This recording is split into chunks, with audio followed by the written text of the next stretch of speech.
Stop jumping on me. Why are you doing that? Having a bad dog day?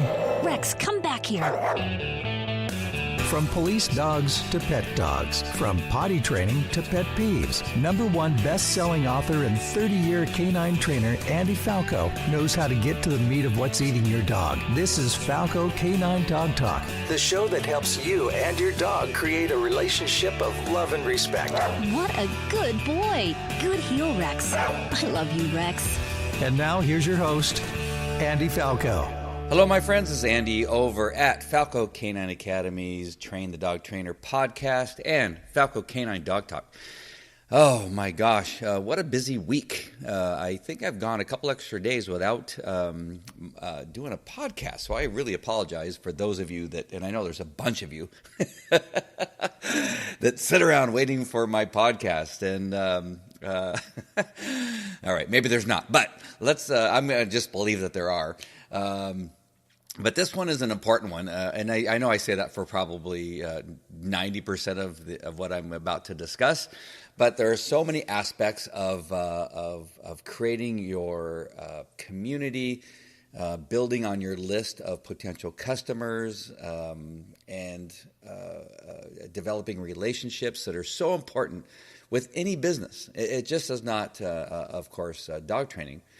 But in relationship to dog training, it is very, very important. And as I've said before, I know that many of us and many of you get involved in dog training because you like training dogs. You like hanging out with dogs. You like spending time with dogs. Dogs, give you some level of comfort and satisfaction when you can change a dog from being completely out of control to in control and obedient and loving. All that stuff is fantastic, but there's the part of a business. If you've turned your dog training into a business, and again, this could actually be also for you, those of you that just want to do it as a hobby, because if you don't have dogs to train with and don't have relationships with people that will send you customers and potential opportunities to train dogs, then you're not going to be able to enjoy it. So in relationship to running a business, that there are things you must understand, that developing relationships in your community are extremely important. And there are many partners in your community that can both help you do that and that you can give value to, such as veterinarians. If you become associated with a veterinarian, their association with you can add value to their business in one way or another. And so let's talk through a couple of these opportunities that you may have in your community. The opportunities come in the form of people that are in your niche. And it could be other dog trainers. So let's not forget that. So at Falco Canine Academy, one of the things that we do, one of the things that sets us apart from a large number of other dog training facilities, is that we don't turn down any dog or any relationship between the human and the dog. We have taken on some of the most problematic dogs all the way to France. We've had dogs sent to us from France who bit some, actually we had one dog in France that bit a police officer while they were out jogging. And they shipped the dog to us. We picked up the dog at LAX and had the dog in our custody for, I believe it was about 6 weeks, I think, and worked with the dog and then trained the handler, as they came down here and were in Las Vegas. So I drove to Las Vegas and worked with them. So that is our niche. So there's trainers who don't want to deal with problematic dogs. They do not want to deal with aggression or dogs that don't fit into their very narrow niche, which is fine. If somebody understands that they only want to handle nearly perfect dogs, that is perfectly fine with me. You know your limitations. You know what you want. You don't have to deal with the higher probability that somebody may get hurt or get bit. we've just never shied away from it. I've been training police dogs for 30 years, and I'm fairly used to not only other dogs getting into it, but dogs biting human beings and not letting go. So it has always been a part of my life. There's nothing nothing that will shock me in relationship to dogs. So our relationship with other dog trainers has always been present because they need and enjoyed our relationship because they know that they can trust us. They know that our methods are humane and have been proven, and we've had great success. And so that's one relationship. So you may have that type of system that you've put together in regard to your training. And I really caution dog trainers to get away from what I've known to be in the dog industry is that most dog trainers badmouth other dog trainers. And you're going to say, in my world, we don't do that. But I'm telling you that I have rarely found that not to be true. They go to seminars together and sit next to each other and that kind of stuff, and they act like really good friends, and they talk and they socialize and that kind of stuff. And then as soon as you're apart, it takes nothing for somebody to badmouth the dog trainer that they were just sitting next to just moments before. I have been witness to all of that. I'm encouraging you to not be one of those dog trainers. That if you get presented, and this happens, and you can even see it on some of our Facebook Lives on Facebook, where I'll get presented with, what do you think about this person's method of training? And I will say, it works, but it's not something that I would necessarily use myself. It's definitely a fine line to walk. However, you don't need. I always tell people, if you're so worried about what other people are doing, you're not spending enough time worrying about what it is that you're doing. And you need to focus on that. There's nothing wrong with knowing your competition, knowing what they're doing, knowing what they're offering, knowing what they're charging. That is all very, very good. But you don't need to spend so much time bad-mouthing them that you're taken away from the focus of what it is you can do and less about what your competition can't do. All right, so focus on yourself. But develop those relationships. Get close to your, as I've mentioned in another podcast, get close to your the other dog trainers that are in your niche, your competition. That's the word I was looking for. Get close to your competition and be aware of what it is they're doing and become friendly with them. And maybe set up meetups with a meetup group or something with dog trainers in your community and see what happens. I really think it could be very powerful. There are enough dogs out there for everybody. I promise you. This competition thing that people think, well, I can't have a competitor too close to me because they're going to take away a customer. Stop. You just stop now. How about just being really, really good and you don't have to worry about the competition? Invite trainers to your facility and watch what you're doing and become friendly with them. I do Facebook Lives telling people how to train dogs, and I have no concern about the competition. I don't have any concern about the competition. I invite them to come and watch and be a part of, and I will be more than happy to interview dog trainers on my dog training website.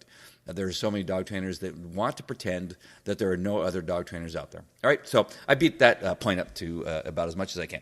All right, of course, and then some of this is going to be so obvious to most of you that you're going to turn this off and say, I already know. I already have become friendly with groomers. Yes, groomers, veterinarians, dog walkers, the people that do agility but don't do obedience, the people that do therapy dog training, the people that do, whoever it is that is in the dog niche, you need to develop these partnerships and figure out how it is that you can benefit from each other. Become very close to them.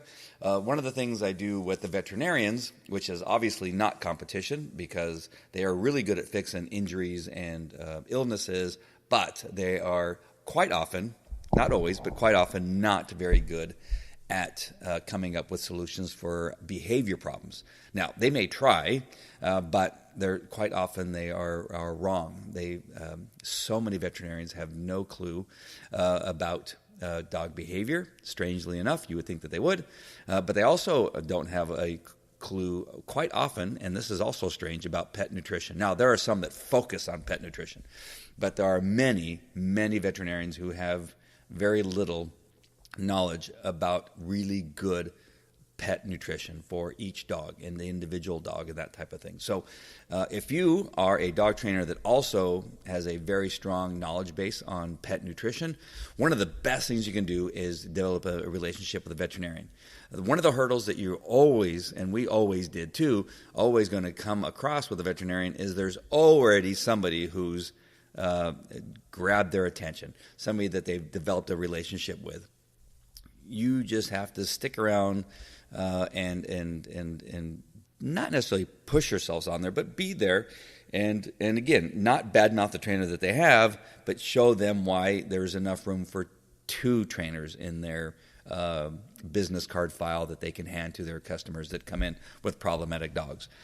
They will turn you down. It's been my history that I've gone into a veterinarian's office, and that's what I do. I walk in and say, introduce myself. Hey, I'm a trainer. My facility is just merely a couple blocks away or within a certain demographic area. And I say, I am available if you have any problematic dogs. Now, they'll say, it's okay. We already have a dog trainer that we work with. That's good. We at Falco Canine Academy, we handle very problematic dogs. So if there is something that maybe your trainer is not comfortable with, I would really appreciate it if you would consider us as a referral. And here is our website.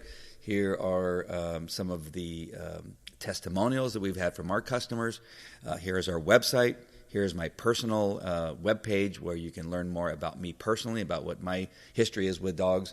And here's a couple of videos that I put together on Facebook and YouTube that you can look at and get an example of what it is that I teach and my techniques. And you give them as much information as possible. Now, will they look at it all? No. But will they look at it maybe the second time you're there, maybe a couple months later and say, hey, just want to remind you that we're available. One of the things that we do and have done and we being mostly me, is that I take them cookies with my business cards in them and just leave them. And again, they can very well eat the cookies and throw away the cards. But it's a little bit of just staying there, staying present. No matter what it is they say, you stay pleasant. And not get offended. Maybe joke around with them a little bit. If they have any special events, hey, if you have any special events, I know that they're in Brea. There is a veterinarian who has open house about every 6 months. It's either once a year or every 6 months. I always let them know that I'm available to do a demonstration or pay for a booth. And that really helps develop that relationship. And pretty much now, we probably are the only facility that she refers. And I can say that about probably 10 other veterinarians in our area that over the last 15 years that I've been in this business, they all have our business cards. They actually call me and ask me to replenish the business cards that are, when they run out, because they are so used to referring us business that they call us. Now, I have other trainers that do the training for us, so I don't do that as much as I used to. But I can tell you, back when it was one of my primary businesses with the pet side of business, that's what I did. We took them cookies. I gave them Starbucks cards. I gave them the fruit. What is that? I forget what it's called, but it's fruit that's carved and made into a bouquet, that kind of thing. And so whatever I can do to make sure that my company name is on the forefront of their minds when somebody comes in with a problematic dog or a question about training, I want to make sure that I do that. So we charged at the time, and it's gone up, but at the time we were charging $275 for an 8-week course. Or I believe it was like $280 for an hour of private training at our facility.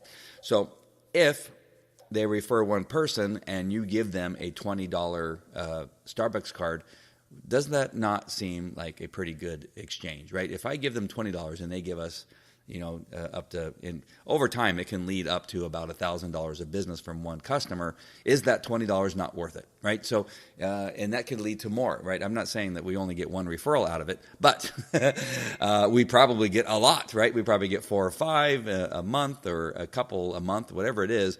That surely pays for itself very, very quickly, right? So that's one relationship. Groomers.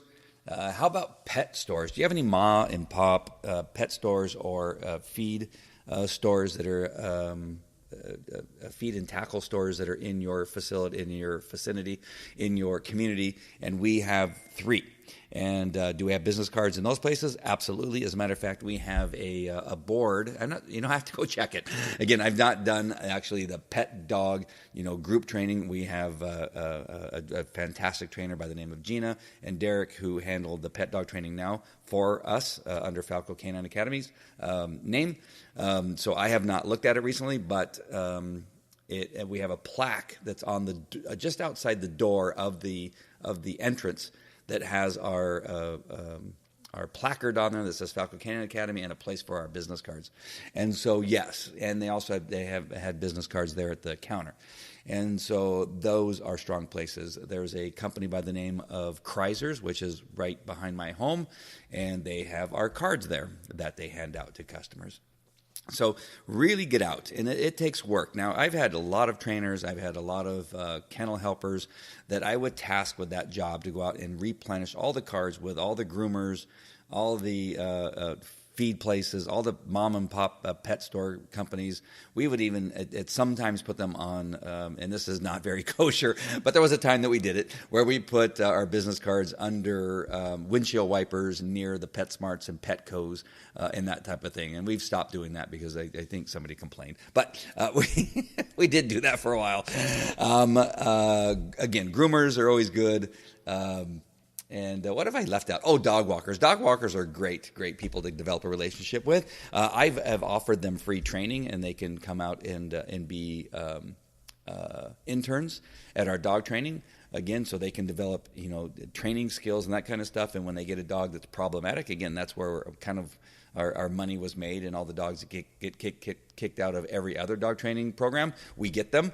And so a dog walker would get a job, and the dog would just be a miserable dog to handle. And so if they, through our, just being a part of our training process, could not handle the dog, of course, then we would get the referral. So I have no problem having interns in the form of dog walkers coming and being a part of our dog training program. And again, this goes years back where we had 3 or 4 dog walkers that would kind of come in and be part of the intern program at our facility, even taking care of dogs in the kennels.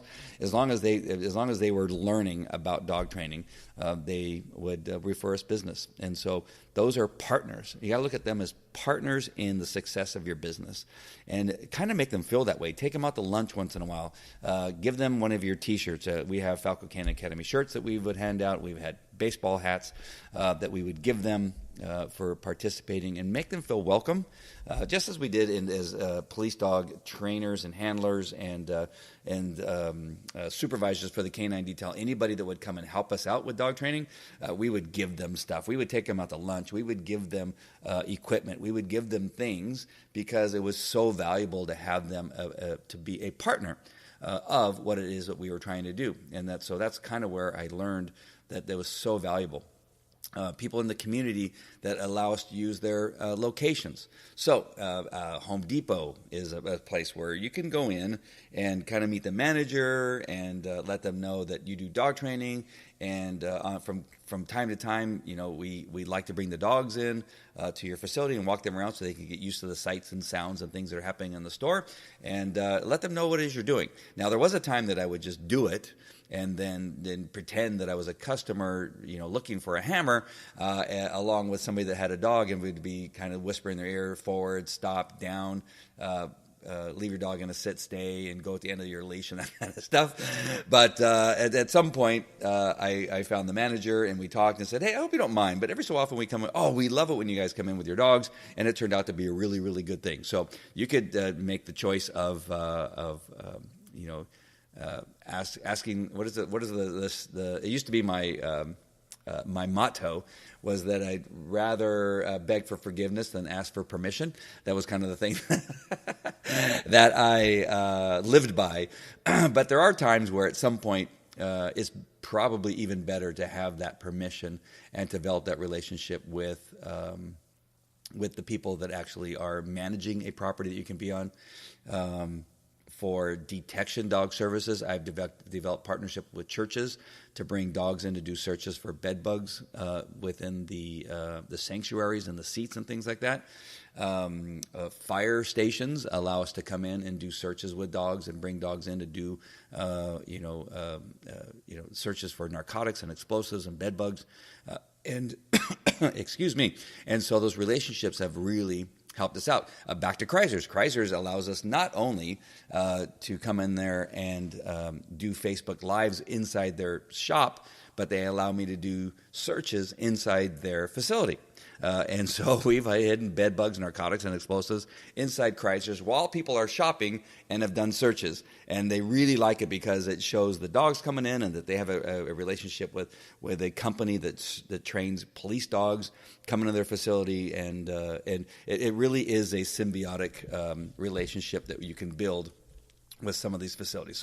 So be creative. A hotel. The Chase Hotel here in Brea we've had a relationship with them for about 4 years where we come and do things inside of the different rooms with dogs. I've done peanut detection dog searches, bed bug searches, narcotics, explosives. We've used their conference room and held seminars for free because of the relationship that we developed. So just open your mind up, think about what it is that you do with your dogs and see what it is that you can do to help somebody. I think in the relationship with the hotel is that we train bedbug dogs and we do searches in all of their rooms for training, and on occasion may have something come up where we can alert them to a potential problem. So that is a great relationship, right? That's a good relationship for them. It's a great relationship for us. And so in your whatever it is that you're doing in relationship to your niche, if you are training service dogs, really important to find those places where your service dogs would go. Would it be restaurants?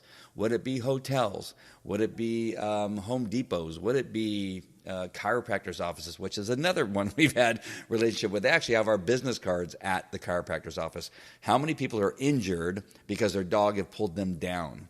How many people are in there to get an adjustment because their dog pulls on their arm so badly that now their left arm hurts or their right arm hurts, or they've hurt their neck because the dog suddenly went after a cat while they were walking their dog, right? Chiropractors are a great partnership to have in relationship to referrals to dogs. Figure out how it is you can help them. Do they have special events that maybe you having a booth there and paying for it, or providing some type of demonstration that you can do to add an interest level at their facility? So really, really, really be creative in figuring out how it is you can have partnerships. Of course, it goes without saying, you're going to want to make sure and develop a relationship with Chamber of Commerce, Rotary clubs, BNIs, and that kind of stuff, and come in and talk about what it is you do with dogs and how you help the community, that kind of stuff. We've even developed relationships with Parks and Recreation and help them. Where in most cases they want you to pay a fee and that kind of stuff. We've been in a lot of parks where we've never had to pay a fee to be in their parks for training. And I can name probably 5 or 6 parks, all the way from Huntington Beach to Brea to Yorba Linda and Fullerton, where we over the years have done training and never paid a dime. One place we were at for 8 years, the next place we were out for about 7 years, and never had to sign a contract, never had to do anything, because it was the relationship that I was able to build with the leadership, with the people that were responsible for the park, and it was because of that relationship they invited us there and allowed us to be there for a very long period of time. It was only because somebody got their feelings hurt that we were there, and they ended up having to pay some fees, and that caused us to have to go to the next place. It wasn't because of anything we did wrong. It was just because people, finally got hurt that, I think it was mostly fitness people who wanted to use the park, and they said no, or you can pay whatever it was, $200 or $300 a month to be there. And they said, well, does the dog trainer guy who's here every weekend and during the week and all the time have to pay anything? And they would have to say, no. And they go, hey, dude, we need you to move on for a period of time until this person gets off our back. So those are all from because I developed a relationship and met with them and talked with them, kind of explained to them how we could be a benefit to them, and it works. So just got to talk, got to shake some hands, got to send them some cookies and some Starbucks cards and that kind of stuff. And again, remember that you want to figure out how it is you can make it a partnership that both of you benefit from the relationship. All right. So I hope that's helpful. Hope that gives you some ideas, and just good luck in doing that. And it's really something you got to get out and do, as much as you may not like to do it. And I know there's dog trainers that all we want to do is train dogs. I hate people. I just want to train dogs. Well, if you want to be successful at it, if you want to have variety in your life, in your business, then you're going to have to get out there and shake some hands. You're going to have to give them some Starbucks cards, or find somebody in your facility, in your business that does like doing that kind of stuff, and do that. I usually ended up being the one, because I could not get other trainers to understand that it was benefiting them. They just kind of, do I have to? I really don't want to do that. And so it's not easy, and I know that. But if nobody will do it, then it really has to be you. Because if you don't, I swear to you, swear is not a good word. I promise you that you're missing out on opportunity if you don't develop the relationships that I know can be developed just with a little bit of time, a little bit of love and care, and some gifts. It's amazing what will happen. All right, that is it for this podcast. Develop the relationships, develop your partnerships, and you will see the benefit, I promise you. All right, that is it for now, and I will talk to you later. Take care. Bye-bye. Thanks for listening to Falco Canine Dog Talk, the show that helps you and your dog create a relationship of love and respect. If you like what you just heard, we hope you'll pass along our web address at www.falcocanineacademy.com. And like our Facebook page at facebook.com/Falco Canine Academy. Follow us on twitter.com/Falco Canine Academy. And subscribe to our YouTube channel at youtube.com/Falco143.